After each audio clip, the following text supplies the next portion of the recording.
क्या आप जानते हैं कि जिनकी आराधना छठ पर्व पर की जाती है वे कौन है? पुराणों में जिनका उल्लेख देवी षष्ठी के रूप में हुआ है वही हमारी छठी मैया है। स्कंद पुराण, पद्म पुराण और ब्रह्मवर्त पुराण तीनों में बताया गया है कि देवी षष्ठी भगवान ब्रह्मा की मानस पुत्री है, अर्थात उनका जन्म ब्रह्मा जी के विचारों और तेज से हुआ था, किसी माता के गर्भ से नहीं। देवी षष्ठी को संतान और मातृत्व की रक्षक कहा गया है। कहा जाता है कि किसी भी नवजात शिशु के जन्म के छठे दिन वे स्वयं आती है और उस शिशु के भाग्य का लेख लिखती है। इसी कारण भारतीय परंपरा में छठे दिन छठी पूजन करने की प्रथा चली। अब सवाल उठता है, उन्हें सूर्य देव की बहन क्यों कहा जाता है? ब्रह्मवर्त पुराण में इसका सुंदर रहस्य बताया गया है।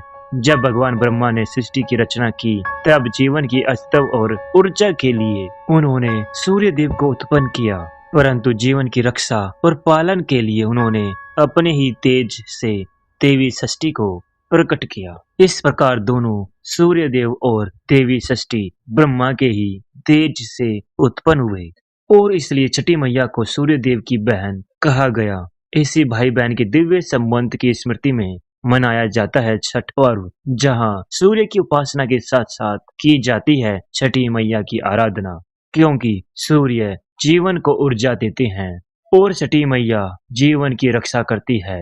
यही इस पर्व का सबसे सुंदर अर्थ है। नमस्कार।